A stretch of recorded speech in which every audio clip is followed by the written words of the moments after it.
Derrière la voix apaisante et les mots poétiques qui ont charmé des millions de personnes, Francis Cabrel a vécu un parcours tissé de solitude, de rébellion et de blessures qu'aucune mélodie n'a jamais pu totalement guérir. D'un garçon timide moqué dans une petite ville française à une icône du folk rock, adoré à travers les générations, son histoire révèle des combats qu'aucun tube n'a pu effacer. Il s'est éloigné des projecteurs pour protéger sa famille, s'est caché derrière des vers porteurs de cris silencieux et a refusé de se plier à une industrie qui voulait le remodeler. À travers les illusions brisées, l'amour passionné et des décennies de sacrifices, Francis Cabrel a construit une forteresse autour de son cœur, un cœur qui porte encore les cicatrices d'une existence compliquée, magnifique et parfois déchirante. Restez avec moi pour percer la douleur cachée derrière la légende, combattre le doute pour trouver sa voie.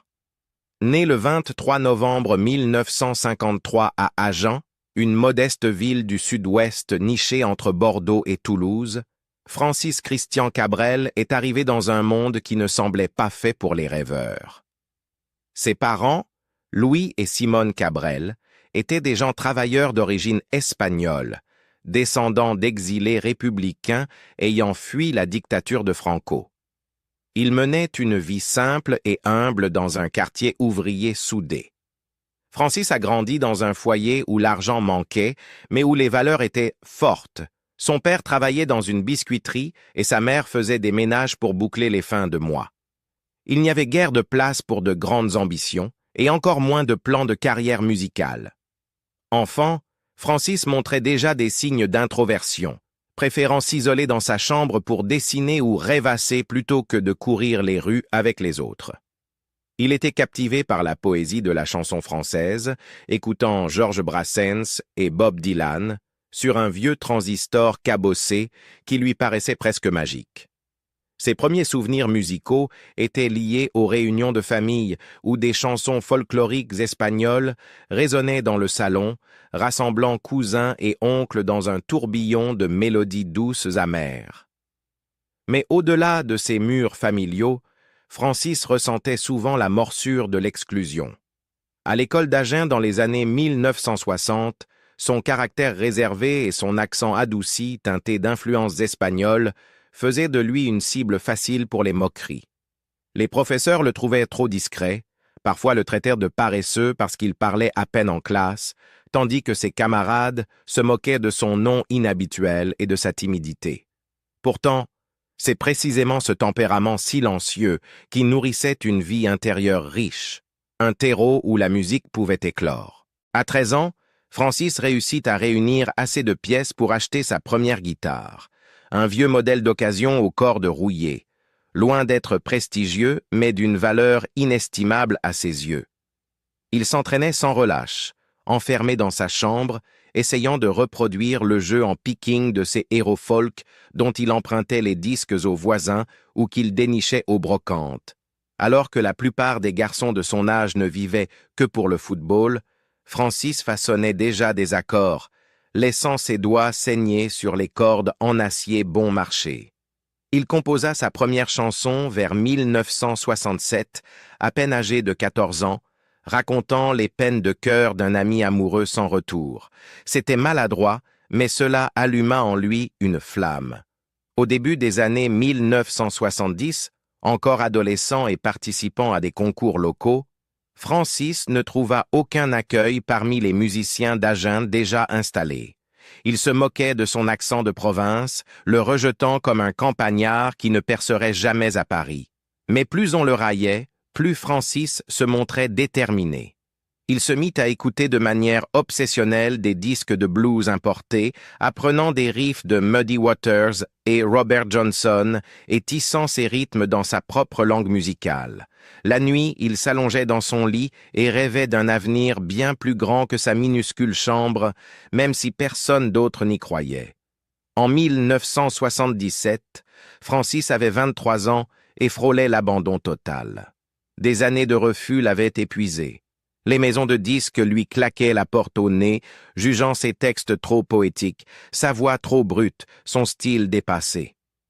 Ruiné et prêt à tout laisser tomber, Francis mit tout son amour et sa frustration dans une chanson intitulée « Petite Marie », dédiée à Mariette, la jeune femme qui le fascinait depuis ses 17 ans. Cette chanson était plus qu'une déclaration d'amour, c'était un adieu à un rêve qu'il pensait abandonner. Par un incroyable coup de chance, une station du Sud Radio la diffusa et le public en tomba immédiatement amoureux. En quelques semaines, la chanson était partout, tirant Francis du gouffre. Mais même à ce moment-là, le succès ne se fit pas sans heurts. Lors d'un showcase à Paris, il échoua si spectaculairement qu'il faillit quitter la musique pour de bon. Abattu, Francis fit sa valise, convaincu qu'il n'avait aucun avenir. Le destin joua une dernière carte. Un producteur, hébergé dans le même hôtel, l'entendit jouer seul dans une cage d'escalier à 3 heures du matin et, touché, lui offrit une nouvelle chance. Cette rencontre miraculeuse changea tout. À la fin des années 1970, la France commença à voir en Francis Cabrel non plus une curiosité rurale, mais une voix authentique et puissante. Pourtant, la pression persistait pour qu'il édulcore ses paroles, accepte le playback à la télévision ou adoucisse ses convictions. Francis refusa. En 1979, il quitta même le plateau d'une grande émission française qui lui imposait de chanter en playback. Une autre fois, il s'opposa farouchement à un producteur influent qui voulait réécrire ses textes. Ce refus de plier lui valut des ennemis et lui coûta des diffusions radio. Mais il forgea aussi sa légende. La morsure de ses premières humiliations ne l'a jamais vraiment quitté. Et même lorsqu'il atteignit la notoriété nationale, Francis portait les blessures invisibles de ce garçon en qui personne ne croyait. Ses cicatrices ont continué à saigner en silence pendant des années, façonnant l'honnêteté brute et le courage fragile qui résonnent encore dans chacune de ses notes. Défier la machine et en payer le prix. Au fil des années 1980, Francis Cabrel était devenu un nom familier et pourtant sa célébrité s'accompagnait d'une profonde frustration. La même machine qui le célébrait tentait aussi de le briser, le poussant à édulcorer le sens de sa musique. En 1994, sa chanson « La Corrida » provoqua un tollé national, dénonçant la brutalité de la tauromachie d'une manière qui fit trembler la culture française. Des stations de radio dans le sud de la France refusèrent de la diffuser, des fans brûlèrent ses disques sur les places publiques et Cabrel se retrouva soudain pris pour cible par ceux qui l'avaient autrefois adoré. Pour beaucoup d'artistes, cette polémique aurait signifié des excuses publiques ou un retrait de la scène. Mais Francis, fidèle à lui-même, tint bon. Ses chansons avaient toujours véhiculé des messages de protestation subtilement glissés dans des ballades d'amour et des mélodies folk simples, cachées si habilement que les censeurs les avaient ignorées pendant des années. Quand il montra enfin ses griffes, la France le vit différemment, comme un rebelle déguisé en romantique. Derrière les projecteurs, cependant, ces conflits lui coûtèrent cher. On le qualifia de difficile, d'intransigeant, voire d'ingrat. Une fois, il refusa de collaborer avec l'un des plus grands producteurs français après une violente dispute sur la réécriture de ses textes, un acte qui le fit passer pour un marginal dans une industrie fondée sur le compromis. Parallèlement, sa famille commença à ressentir les conséquences de sa notoriété grandissante. Les journalistes s'immisçaient, des fans franchissaient les limites et la tranquillité de petite ville à laquelle Francis tenait tant devint impossible à préserver. Il s'était fait un nom en disant des vérités dures, mais le prix à payer fut la sécurité des êtres qui lui étaient chers. Au milieu des années 1990, Cabrel en eut assez. Il se retira de la vie publique, disparaissant des plateaux télé et des interviews. La raison allait bien au-delà d'un simple épuisement artistique. Après une rencontre avec un fan obsessionnel qui franchit les limites du harcèlement, Francis choisit avant tout de protéger sa famille. Sa maison d'Astafort devint une forteresse, un lieu où Mariette, l'amour de sa vie, et leur fille pouvaient respirer en paix, loin d'une industrie qui n'avait jamais vraiment respecté ses frontières. Dans le calme du Lot-et-Garonne, il tenta de retrouver la sérénité. Pourtant, ce retrait portait sa propre tristesse. Il l'isola de ses collègues et de ses soutiens de longue date, renforçant l'impression que son succès avait été payé au prix de sa confiance envers les autres. Francis Cabrel, la voix de tant d'histoires d'amour, en était venu à voir le monde avec un regard bien plus prudent, voire craintif. Portèrent la douleur et les espoirs de la famille. Alors que Francis se battait de toutes ses forces pour préserver son indépendance artistique, une autre douleur, bien plus intime, le frappa en plein cœur. La souffrance de ses enfants, en particulier celle de son aînée, Aurélie. Née en 1985, Aurélie fut élevée loin des caméras, dans le refuge tranquille d'Astafor, où Francis et Mariette s'étaient installés dans les années 1980 pour protéger leur famille grandissante. Pourtant, aucun mur de pierre, ni aucun vignoble isolé ne pouvait la préserver totalement du poids de la célébrité de son père. En octobre 2011, à 25 ans, Aurélie brisa courageusement le silence dans une interview aux Parisiens, décrivant en détail les brimades subies pendant toute sa scolarité. Professeurs et camarades jetaient systématiquement le doute sur ses succès, comme si être la fille de Cabrel était un raccourci honteux plutôt qu'un fardeau silencieux. Lorsqu'elle obtenait de bonnes notes, on l'accusait de profiter du nom de son père. Lorsqu'elle essayait de chanter, on la raillait, prétendant qu'elle n'était qu'une copie. Elle révéla même avoir été agressée physiquement, frappée au visage simplement parce qu'elle portait le nom Cabrel. La douleur de ces humiliations teintait encore ses souvenirs des années plus tard. Francis, père naturellement discret et protecteur, avait tenté de préserver Aurélie et ses sœurs de la cruauté du monde extérieur, limitant leur exposition à la presse et les élevant dans un foyer soudé et stable. Mais la célébrité, il l'apprit, s'infiltre dans les moindres interstices, même jusqu'aux portes d'une école de village. Ce sentiment d'impuissance blessa profondément Francis. Lui qui avait mis tout son cœur à écrire des chansons d'empathie et de tendresse, à chanter la protection et la guérison, n'avait pas pu empêcher son propre enfant d'être brisé par la jalousie et l'ignorance. Cette contradiction lui pesait, laissant une cicatrice qu'aucun applaudissement ne pouvait apaiser. Aurélie finit par mettre de côté ses ambitions musicales pour se concentrer sur la gestion du Square, l'hôtel-restaurant familial d'Astafor. En quittant la lumière des projecteurs, elle préserva sa tranquillité d'esprit. Mais pour Francis, ce fut une victoire amère. Il admirait son courage et sa résilience, mais regrettait qu'elle ait été poussée à abandonner ses rêves.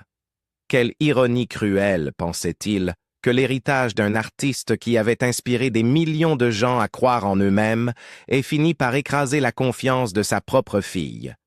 Même aujourd'hui, chaque fois qu'Aurélie est saluée pour sa force tranquille, Francis ressent un mélange profond de fierté et de chagrin. Pendant ce temps, Mariette, la présence inébranlable aux côtés de Francis depuis cette nuit d'avril 1970, où ils s'étaient rencontrés à Buzet-sur-Baïse, continua de porter la famille sur ses épaules. Ils s'étaient mariés le 1er juin 1974 et avaient construit à Astafor un cocon protecteur où Francis pouvait écrire et créer sans distraction. Ensemble, ils élevèrent 3 filles. Aurélie, née en 1985, Manon, née en 1990, et Thieu, adoptée au Vietnam en 2004 à l'âge de 3 ans. Mariette gérait leur foyer avec une force tranquille, assurant les tâches quotidiennes, tenant les comptes et supervisant même certaines affaires de Francis via leur label familial Chandelle Productions. Son rôle dépassait largement celui d'une compagne traditionnelle. Elle était la générale silencieuse de la maison Cabrel, protégeant ce sanctuaire pour que Francis puisse se plonger pleinement dans la poésie de ses chansons. Mais tout sacrifice laisse une empreinte. Francis a reconnu dans de rares interviews qu'il ressent parfois de la culpabilité. Conscient que Mariette avait mis de côté ses propres rêves et ambitions pour qu'il puisse réaliser les siens. Les rôles étaient clairement définis. Et même s'ils leur apportaient stabilité et équilibre, ils avaient aussi un coût.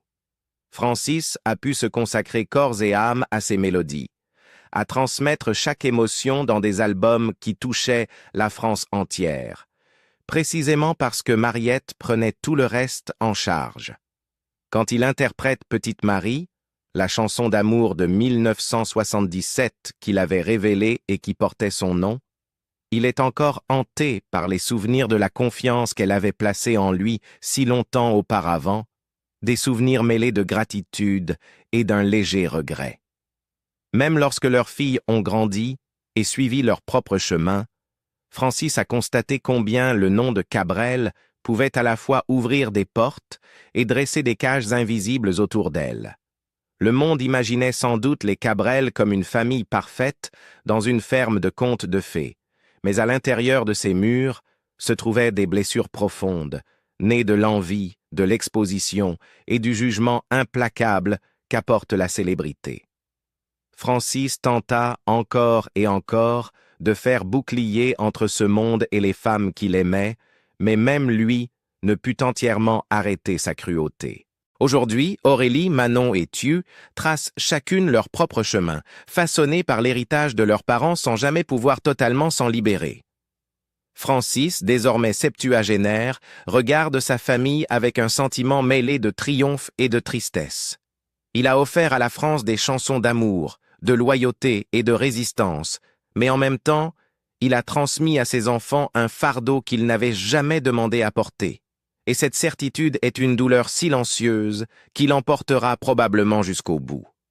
Construire un refuge, mais se sentir seul. Le repli de Francis Cabrel à Hastafor n'était pas seulement un choix de vie, c'était une mission de sauvetage pour préserver sa paix intérieure. Au début des années 2000, il acheta un domaine rustique, avec une ferme centenaire et un vignoble en activité. Là, il transforma une ancienne grange en pierre datant de 1850 en studio d'enregistrement à l'acoustique exceptionnelle, le même endroit où il a conçu des albums comme Les Beaux Dégâts en 2004 ou encore À l'aube revenant. Francis plaisantait avec les journalistes en l'appelant le studio éphémère, parce que les cloisons pouvaient être démontées à tout moment, même si, en vérité, il en fit son bunker créatif permanent. La vie dans le Lot-et-Garonne lui offrait une certaine liberté, entourée de rangées de vignes et de paysages qui lui rappelaient ses racines. Le vignoble, géré avec son frère Philippe, produisait environ 40 000 bouteilles de vin bio chaque année sous le nom Le Brûlois. Francis, qui a toujours célébré les rythmes de la nature dans des chansons comme Octobre ou Automne, trouvait un profond réconfort dans les vendanges. Pourtant, même cette existence idyllique avait ses douleurs. Pendant les vendanges, il souffrait souvent de maux de dos violents, un rappel cruel que le temps passait et que son corps n'était plus aussi fort qu'avant. En 2021, il repartit en tournée à travers la France avec le Troubadour Tour, retrouvant son fidèle public dans des festivals estivaux. Mais à chaque retour à la maison, il recherchait désespérément le silence, incapable de chasser la sensation que les foules, les interviews et les attentes sans fin l'avaient vidé de sa joie. Ses amis disent que Francis lutte encore contre une profonde timidité, ayant du mal à accorder sa confiance en dehors de son cercle proche.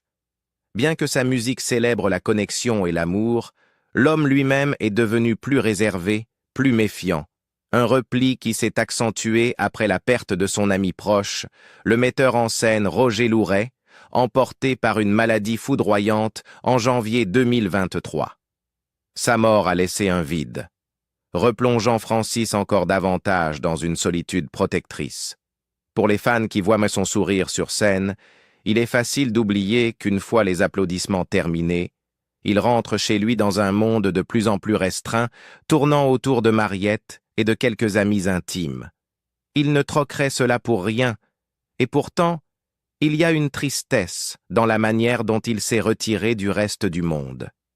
Ce garçon qui voulait autrefois partager sa musique avec tous protège aujourd'hui son cœur derrière les murs de son vignoble et les portes épaisses de son studio. Aimer avec force, perdre en silence. Derrière chaque chanson de Francis Cabrel, il y a Mariette, sa compagne depuis plus de 50 ans, la femme qui a volé son cœur lors d'une fête de village à Buzet-sur-Baïse en 1970. À 17 ans à peine, Francis l'aperçut de l'autre côté de la salle et osa l'aborder, malgré une timidité écrasante. Ce moment changea tout. En 1974, ils étaient mariés, et Mariette devint à la fois l'amour de sa vie et sa muse. Des chansons comme « Je l'aime à mourir » ou « L'encre de tes yeux » témoignent de ce lien. Un lien qu'aucune rumeur, aucun scandale, aucune déception n'a jamais brisé. Ensemble, ils ont bâti une famille à Astafort, où Mariette prenait en charge la vie quotidienne, des factures aux études des enfants, pour que Francis puisse se consacrer pleinement à sa musique. Elle l'a même aidé à gérer Chandelle Productions, leur label familial, assumant les aspects les moins glamour d'un empire artistique rarement mis en lumière.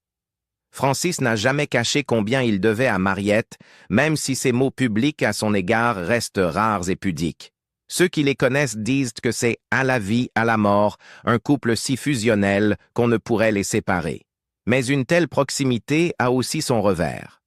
Francis a reconnu dans de rares moments de sincérité que la dévotion silencieuse de Mariette avait un prix.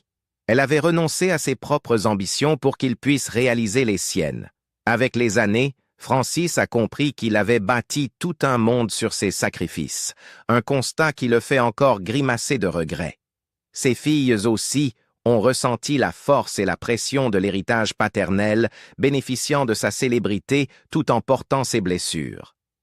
Francis les regarde grandir aujourd'hui, chacune suivant son chemin, et se demande si son dévouement à la musique a été une bénédiction ou un fardeau pour ceux qui l'aiment le plus. Il continue de chanter, d'écrire, de célébrer l'amour comme une promesse inébranlable. Mais derrière ces mots magnifiques se cache un homme qui sait qu'il a perdu en silence, au fil du temps, de l'innocence, peut-être même une part de sa paix. C'est la tragédie au cœur de la légende. La même musique qui lui a tout donné lui a aussi pris des morceaux qu'il ne pourra jamais récupérer. L'histoire de Francis Cabrel n'est pas seulement une célébration de l'art, mais un rappel du prix à payer lorsque l'on suit sa passion jusqu'au bout. Quelle de ces chansons vous a le plus touché? Et pourquoi? Dites-le moi en commentaire, et n'oubliez pas d'aimer, de partager et de vous abonner pour d'autres histoires sur les voix qui ont changé notre monde.